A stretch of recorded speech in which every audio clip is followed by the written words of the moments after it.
I came home earlier than I was supposed to. Not early enough to raise suspicion. Just early enough to slip past the version of the day everyone else expected. The street was quiet, frozen in that late morning stillness where nothing feels urgent and everything looks exactly the way it should. Lawns trimmed, cars parked where they belonged. Our house sitting there like it had for years, unchanged. Everything looked normal. A few houses down, I saw Ryan's car. It wasn't parked wrong. It wasn't hidden. It was just there, clean, familiar, unmistakable. The kind of thing your brain tries to reject before it accepts it. My first thought wasn't anger. It was confusion. Ryan had no reason to be on my street. No errands. No drop-offs. No overlap between his life and my house at that hour. I kept driving, pulled into my driveway, shut off the engine. The quiet didn't feel peaceful anymore. It felt rehearsed. Inside, the house was cooler than usual. The air carried a faint mix of scents that didn't belong together. My keys made too much noise when I set them down. No one called out. No footsteps. No rush to explain why I was home. I walked down the hall slowly, already aware that something had shifted. When I opened the bedroom door, the understanding came instantly and without drama. This wasn't panic. This wasn't fear. This was routine. The bed was half-made. 2 glasses sat on the dresser. Megan stepped into view like she'd done it before, robe pulled tight, eyes already forming an explanation. Ryan followed a moment later, adjusting his shirt, calm enough to be unsettling. She said it was a mistake. With my best friend. I looked at them, at the room, at the ease of it all, and felt something end without making a sound. She called it a mistake. I called it over. Before that day, my life felt stable in a way I never questioned. Not perfect, just settled. 16 years of marriage to Megan had a rhythm to it, and after long enough, rhythm feels like security. We had 3 kids, all in school, all moving through their routines with the quiet assumption that the ground under them wasn't going anywhere. I had a steady job that paid the bills and left just enough margin to breathe. That was the life. That was the deal. Megan stayed home. I handled the income. It wasn't something we argued about. It was a decision we made early, back when we still talked about someday, like it was a place we were definitely going to reach. She managed the house, the schedules, the invisible work that keeps a family moving. I worked long hours and came home tired but confident that what I was building had a point.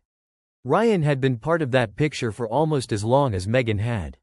We met in college, lived together for a year when money was tight and optimism was cheap. He stood next to me at my wedding, straightened my jacket before I walked down the aisle, and clapped me on the shoulder like we were locking something in place. Over the years, he became a fixture. Barbecues, birthdays, holidays. The kids called him Uncle Ryan because it felt natural, because he was always there. Looking back, there were signs. Small ones. A laugh that lingered too long. A glance that stayed just past the point of politeness. Texts that stopped when I walked into the room. None of it screamed betrayal. None of it demanded attention. And I didn't miss them because I was careless. I missed them because I trusted the people in my life to stay where they belonged. That trust wasn't dramatic or blind. It was earned slowly, reinforced by years of shared history, favors returned, and moments where nothing went wrong. I didn't scan my own house for threats.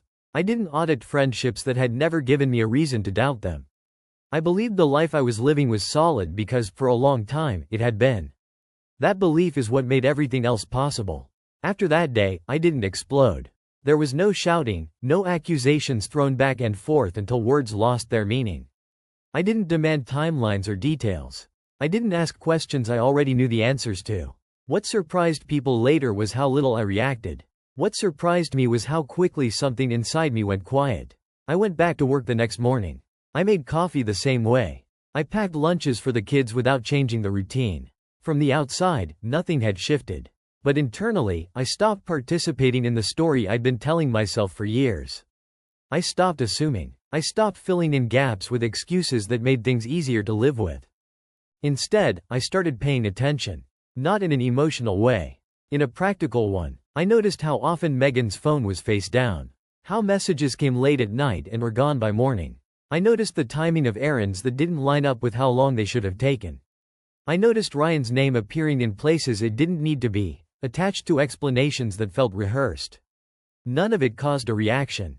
It caused clarity. Patterns began to form once I stopped interrupting them with hope. Things that had once felt random settled into a shape I could recognize. School drop-offs followed by long gaps. Appointments scheduled too neatly. Stories that overlapped just enough to seem consistent until you compared them side by side. I didn't confront her. I didn't confront him. That wasn't restraint. That was acceptance. I had crossed a line internally where proving anything no longer mattered. I wasn't collecting ammunition. I was adjusting my understanding of reality. There's a moment when denial ends that doesn't feel dramatic. It feels like taking weight off your shoulders and realizing how heavy it had been. I hadn't been lying to others. I'd been lying to myself, quietly, for a long time. Once I stopped doing that, everything became easier to see. At some point, the effort shifted. I didn't notice it happen in the moment, only later, when I realized I'd stopped asking myself certain questions. I wasn't wondering how to fix things anymore. I wasn't rehearsing conversations or imagining apologies that might realign us. The part of me that still believed in repair had gone quiet without announcing its exit. I stopped looking for explanations. There was no single thought that did it. No dramatic conclusion. Just a gradual understanding that whatever we had been calling a marriage was already over long before I walked into that bedroom. I had arrived late to something that had ended on its own schedule. Catching them didn't end it. It only confirmed what had already been decided without me. That realization didn't hurt the way people expect. It simplified things. Pain thrives on uncertainty, and once the uncertainty was gone, there was nothing left to wrestle with. I wasn't losing something in real time. I was recognizing a loss that had already happened. On the outside, I stayed steady. I went to work. I handled dinners. I asked the kids about school and listened to the answers. I didn't withdraw or act cold. I didn't pretend everything was fine either. I just stopped investing emotionally in an outcome that no longer existed. Inside, something had already closed. I wasn't angry in the way people imagine anger. There was no heat to it. What I felt was distance. The kind that comes when you finally see something clearly and realize it no longer requires your involvement. I wasn't trying to punish anyone. I wasn't trying to win. I was detaching from a version of my life that wasn't real anymore. Once that internal break happened, there was no going back. Not because I refused to try, but because there was nothing left to return to. The marriage I believed in was gone, and I wasn't interested in pretending otherwise. That acceptance was quiet and permanent. Once the emotional noise dropped out, what remained was detail.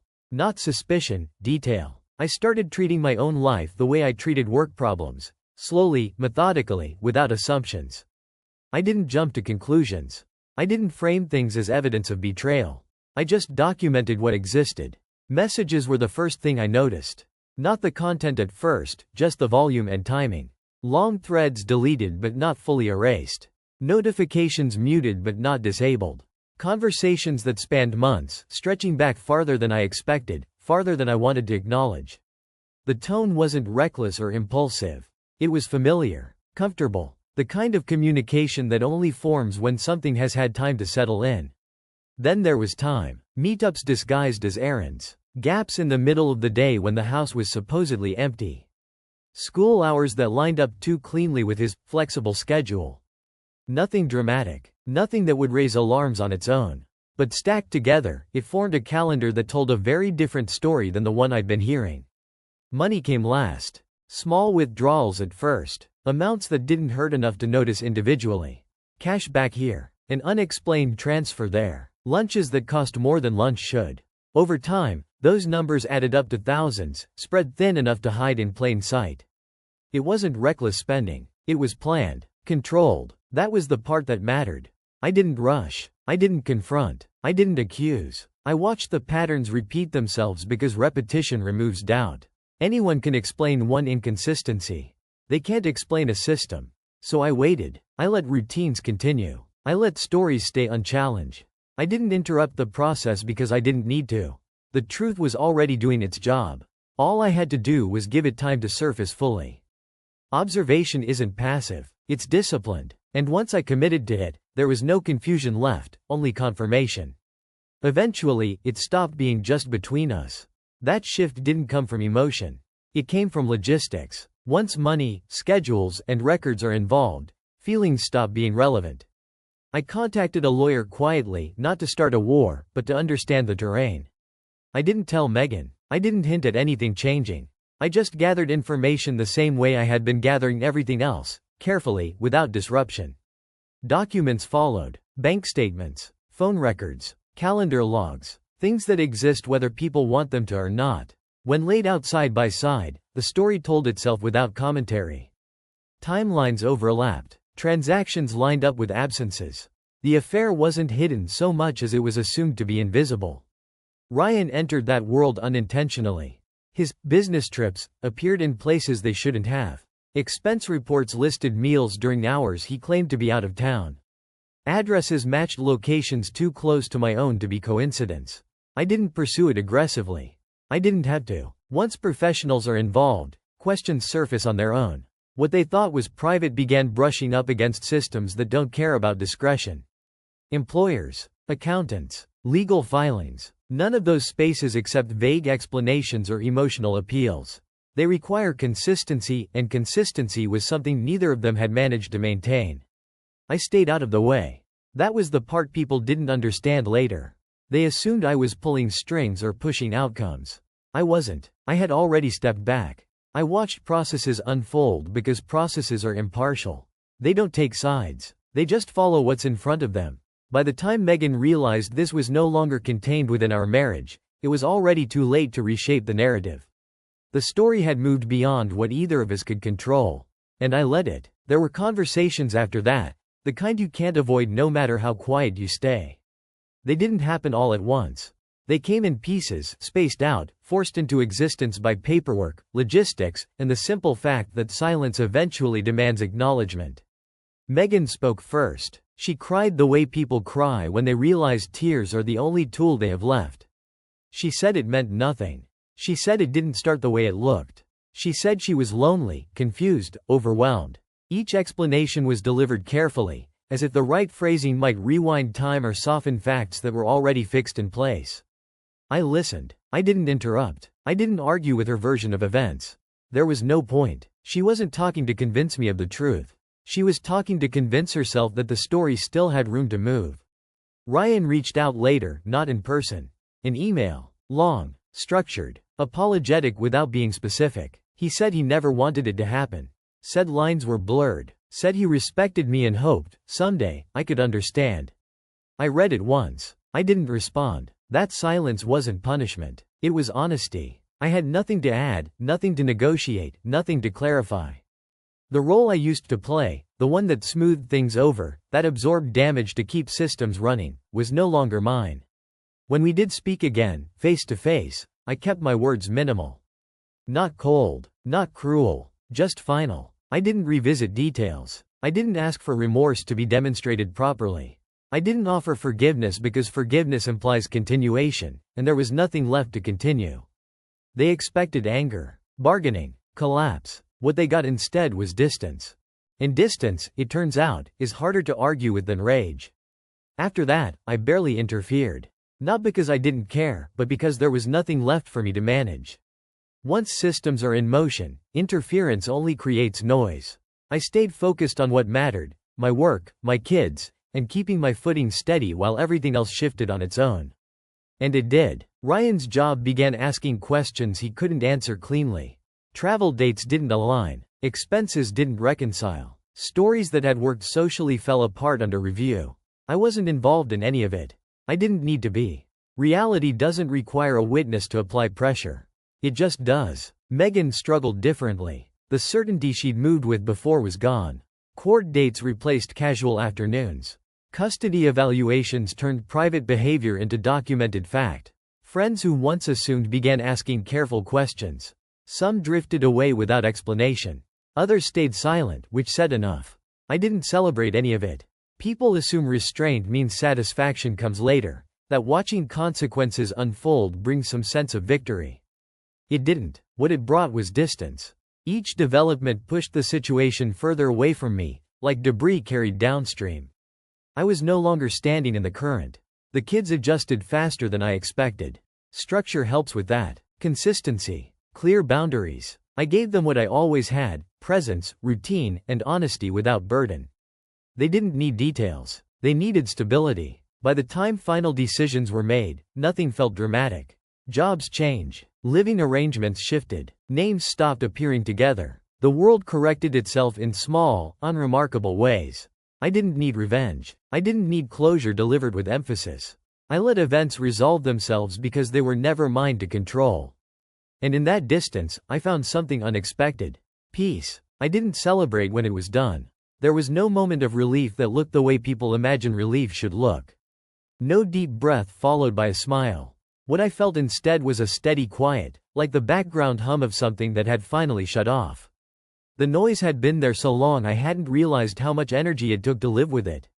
The house changed, but not in ways that felt dramatic. Rooms emptied. Schedules shifted. Some nights were quieter than I was used to. Others were louder, filled with the ordinary chaos of kids settling into a new version of normal. I stayed present for all of it. I didn't retreat. I didn't overcompensate. I just remained consistent, because consistency had always been my strength. Megan moved on in the way people do when they don't fully understand what they've lost. With explanations. With justifications. With the hope that time alone might smooth things over.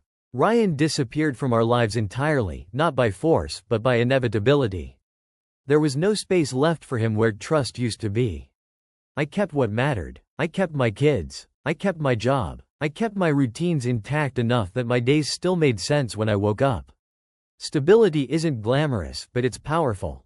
It gives you a place to stand while everything else rearranges itself. There was no need to prove anything to anyone. The facts had already done that work. I didn't need apologies to feel resolved. I didn't need acknowledgement to move forward. Closure, I learned, isn't something someone gives you. It's something you stop waiting for. The life I had imagined was gone. The life in front of me was real. That was enough. I didn't look back because there was nothing there that belonged to me anymore. 2 years later, I'm not the same person I was then. Not harder. Not colder. Just clearer. I move through my days with intention now, aware of where my energy goes and who earns access to it. I don't rush explanations. I don't assume alignment. I let actions speak until they say enough. My life is quieter, but not smaller. The kids are older, steadier. They know where they belong. I know where I belong. Stability stopped feeling like something I had to defend and started feeling like something I had built deliberately. I don't replay that morning anymore. I don't imagine alternate outcomes or wonder how long things might have lasted if I hadn't come home early. Those questions belong to a version of me that needed answers. I don't. Megan still calls it a mistake when it comes up, usually through someone else. A moment. A lapse. A failure of judgment. I don't correct her. Everyone needs a story they can live with. I have mine. What ended that day wasn't just a marriage. It was a belief that loyalty survives on history alone. I learned that trust requires alignment in the present, not just memories of the past. I didn't lose everything. I kept what mattered. I let go of what didn't. She called it a mistake with my best friend. I called it the end. And then I moved forward.